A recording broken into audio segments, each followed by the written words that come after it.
Hi, I'm Thomas Dzinski. I'm Director of Epidemiology Education at the Richard M. Fairbanks School of Public Health here at IUPUI. And I want to take this time to tell you a little bit more about not only our department, but the world of epidemiology as it relates to our program and the Masters of Public Health degree. So epidemiology itself is really the study of patterns and trends within a population. And it could be disease. That's what most people think epidemiology is all about, but it could also be about trends in health or access to care, right? So it's a much broader field where we're looking at trends in a population, always associated with a population as opposed to the individual, right? So epidemiology is the science of public health, right? You have to think of it like biology or chemistry. Well, epidemiology is that science piece as well, because it informs and operates within the other disciplines of public health, right? It helps inform social and behavioral sciences. It helps inform environmental health. It helps inform health policy and management and so on, right? Obviously, especially now in a pandemic, epidemiology plays an important role in disease occurrence and surveillance, right? Trying to understand who's at risk for a disease, who's most likely going to suffer severe disease as compared to somebody who doesn't, right? So we're measuring disease impact and disease transmission and causation of disease, risk factors. What tests work, right? So epidemiology can evaluate the testing methods or protocols that we're using to detect cases of disease. And then as interventions go into place, right? So like wearing masks or vaccinations, we can evaluate the effectiveness of those programs within the population as well. And all of this goes to inform policy, right? So we want to use and we try to use evidence-based policy and legislation when we can. But where does that evidence come from? Well, it comes from epidemiology. So our curriculum has been really redesigned over the past several years to be or to mimic, if you will, what goes on in the real world. One of the biggest things that we've done, as well as a lot of other schools in public health have, is recognize that we don't operate in silos, right? We can't just operate in the epidemiology silo, and then there's a social and behavioral science silo, or a health policy and management silo, or environmental health silo, or biostatistics, right? We used to have individual core courses for all 5 of those disciplines. And we recognize that's not how the world works, right? You can't take the people out of epidemiology. In other words, the social and behavioral piece became really important in epidemiology, as did the biostats piece. So what we've done is do away with those 5 core courses and kind of mush them together into an integrated core classes. So what you see here is the curriculum is a total of 45 credit hours for a master's degree in public health. The first 4 classes that every MPH students, regardless of their discipline or concentration, whether it's epi or social and behavioral sciences, everybody takes these 4 core classes, right? So the introduction to public health itself. A lot of students don't necessarily come in with a public health background, so we have to kind of get everybody up to speed. In that first semester, you'd also likely take comprehensive methods and application in biostatistics and epidemiology. Biostatistics and epidemiology really go hand in hand with one another. And even if you're not an epidemiology student, you still have to understand biostatistics and epidemiology in those other sciences as well. We also then, in the second semester, take program planning, evaluation, and management, right? So how does all that information in epidemiology that we've uncovered and discovered, how does it get applied, right? Application to the human population or its translation is really, really important. And then finally, and I'm really excited that we added this course, communication and leadership. We've never really formally taught leadership or communication in public health yet. Many of our students go on into leadership roles within their agencies. So this gives them a foundation of how to become a good leader and to communicate effectively. So that adds up. Those 4 classes add up to 12 credit hours. Once you complete those 4 core classes, you're eligible to do an internship. All right. And for epidemiology students, this means that we want you working in some capacity as an epidemiologist. We have you work about 240 hours with an agency. And there's a lot of flexibility as to, when those hours can actually occur, because I know some people have full-time jobs or part-time jobs, as well as going to school. So try to work an internship in. We try and be as flexible as we can. One of the things we definitely do with our internship is we don't require you to complete it in a single semester. That is a lot of work, especially for those working professionals already. So what we say is, look, you register for it in one semester, and if it spills over into the next semester, no problem. We don't charge you again. You just keep working the internship until you reach those 240 hours. Once you complete the 4 core classes, you're also eligible then to start taking some of the concentration classes in epidemiology. So this is where the concentrations kind of separate, right? Everybody takes those 4 core classes, everybody does an internship, but as an epidemiology student, you're going to be taking other classes that the other students won't be taking. So for example, one of the biggest classes that we think is really important for our students is the fundamentals of data management, right? Data drives the world these days. And where does all this data come from, right? Well, it could come from a multitude of sources. So we have to figure out a way, how can we manage all this data using a analysis system or a software system that will help us integrate that so we can analyze it, right? So data management, really important. Second, as an epidemiology student, as I said previously, biostatistics and epidemiology really go hand in hand. We can't separate the two out. So we're going to give you more advanced biostatistics. We have a wonderful professor that teaches this. He does an excellent job, had spent many, many years working for Eli Lilly in practice. So he brings this kind of real world application into the classroom. And I realize that, sometimes math can really produce anxiety in students. But I assure you that, one, our professor is great at explaining it. Two, that there's always help available, right? Either through the professor or a teaching assistant to kind of help you get through those assignments and make sure you understand the material. You also take advanced epi methods. In other words, right, that comprehensive methods in epidemiology and biostatistics is kind of the introduction of it. But as an epidemiology student, we want you to go a little bit deeper into the material in getting more epidemiological training as part of your degree program. Also, a new discipline in public health, informatics, is really kind of taking hold across the country. Many health departments are now hiring informaticians. So we recognize the importance of informatics. So all the epidemiology students are going to be taking the foundations of public health informatics. Now, the last 3 courses listed there, Applied Methods 1, Applied Methods 2, and Final Project, depends on which curriculum you're enrolled in. If you're in the face-to-face curriculum, we have you enroll in Applied Epi Methods 1 in like the fall semester, and then you would take Applied Epi Methods 2. And those 2 courses represent your final project.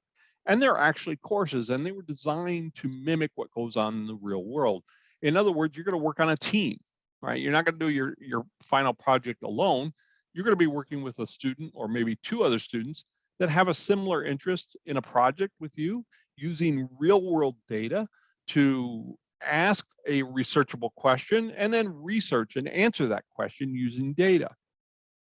So you build a proposal in Applied Methods 1, and then you enact or you execute that proposal in Applied Methods 2 and produce a research paper and a scientific poster for your final project. For those online students, doing group projects can definitely be a challenge, especially if they're scattered across the country. So they do an independent final project where basically they're doing, or you would be doing, all the work yourself, right? And this is the way we used to do it. But again, we've been changing the curriculum to try and mimic what goes on in the real world. So these team approaches are, we feel, a little bit stronger approach and prepares you, for working in public health in the real world. So these courses combined add up to 18 credit hours as part of the curriculum.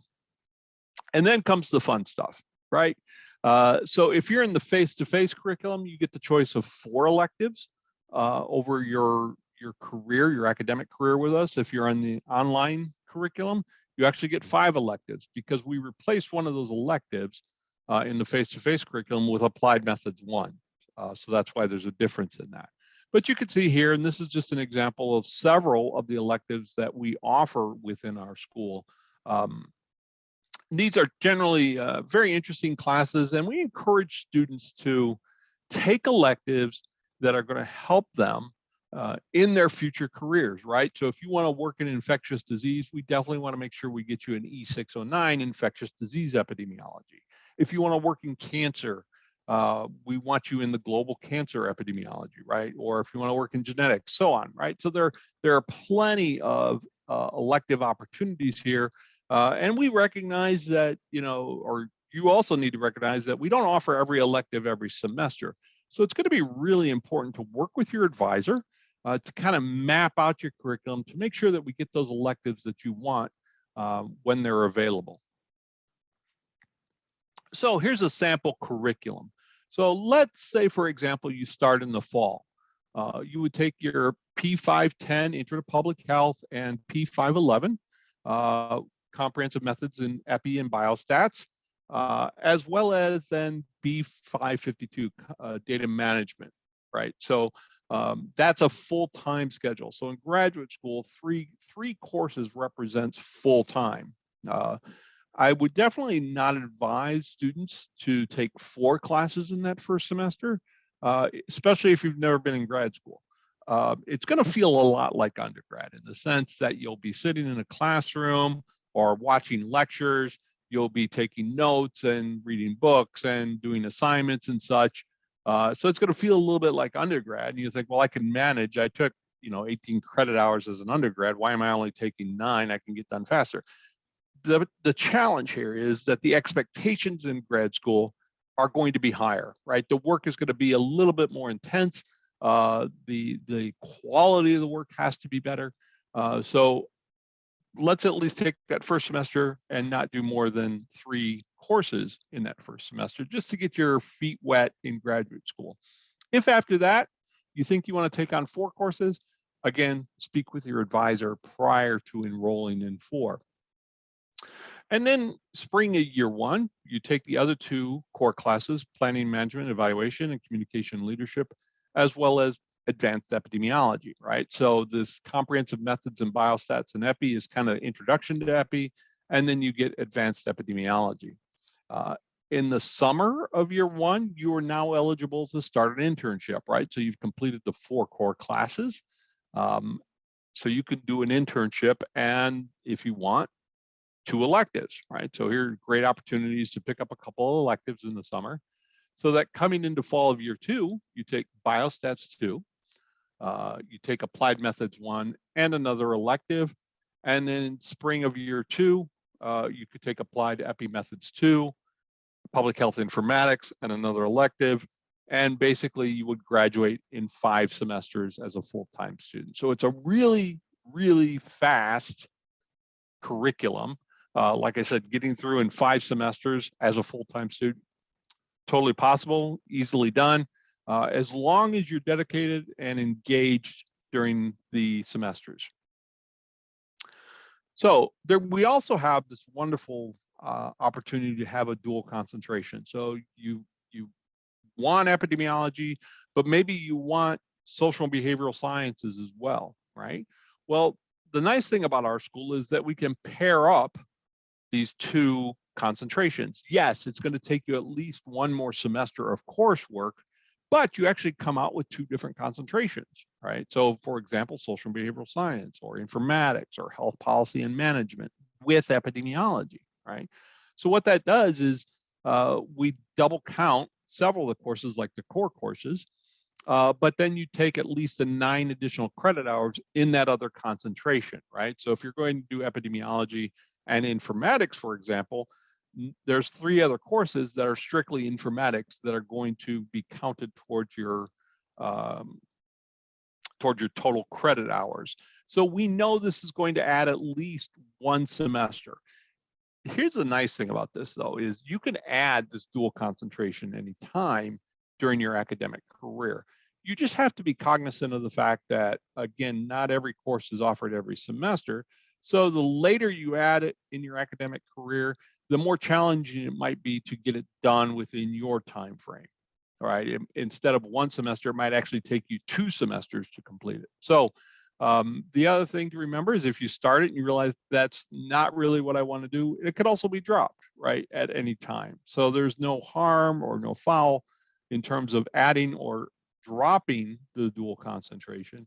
Just recognize that it's going to add more time to your academic career, and that we may have to add more semesters simply because of when course offerings are. But instead of 45 credit hours, under a dual concentration, you end up with 54 credit hours. So there are other opportunities as a graduate student as well. The core. So the core is actually a program that was started here in our school several years ago in the Department of Epidemiology, and now has expanded to the other departments as well. But this is a group of volunteer students that can be called upon by other agencies in time of emergency or when they need extra help. So in other words, the State Department of Health may reach out to us and say, we need 3 students to assist in an outbreak, right?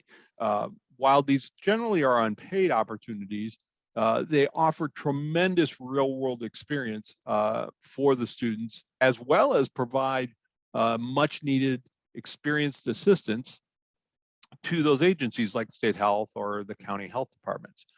So signing up for that is really a nice opportunity if you have the ability to do so.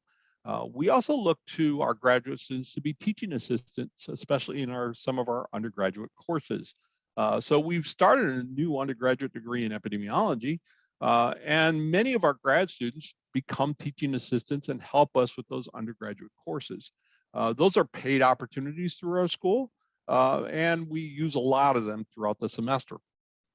We also have the ability, or we have opportunities to be a research assistant. So let's think about what our school represents. We're in a major metropolitan area. We have 5 major hospital systems. We have the largest health information exchange in the country right here, literally across the street from us. We have a comprehensive cancer center on our campus. We have the state health department down the street. We have the largest county health department in the state, and we have relationships with all of those. So the opportunities to work with one of those agencies or within one of those agencies is tremendous.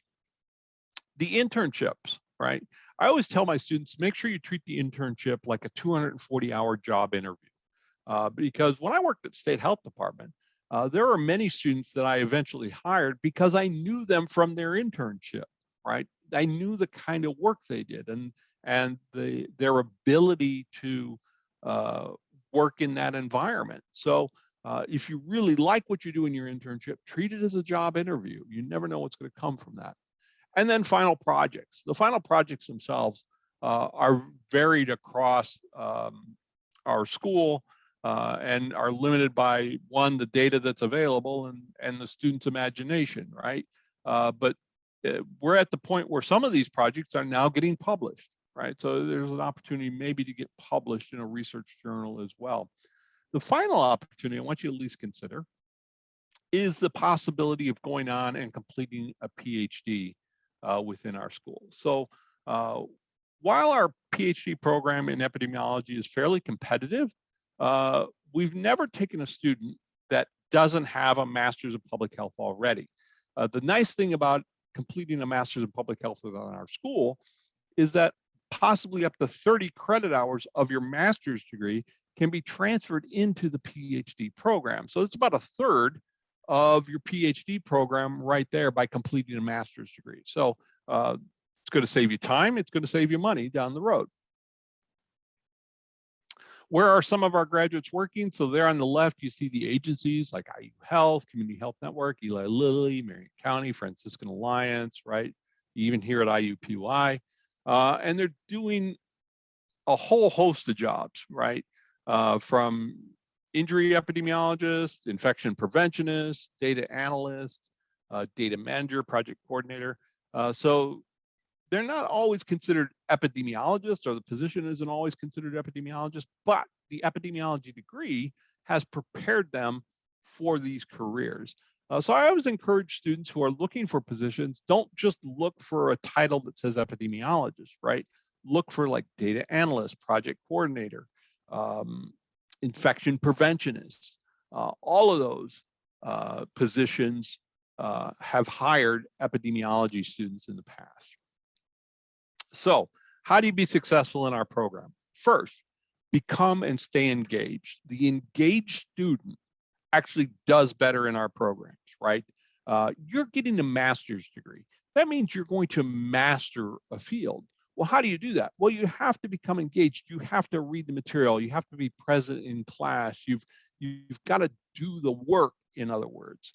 You've got to do the readings and then some, right? We want you to go beyond just the assignments. We want you to become inquisitive.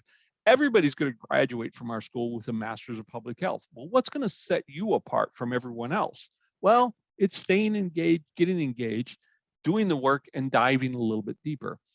There are tremendous resources available through our school and on our campus. The faculty themselves. Many of our faculty have real-world work experience, such as myself working in public health for many, many years before I came to the school. So I have a lot of connections, and I know a lot of people, and I know how public health works in the real world. Ask, and I'd be happy to share some of that experience with you, as many of our other faculty as well. We have a writing center on this campus.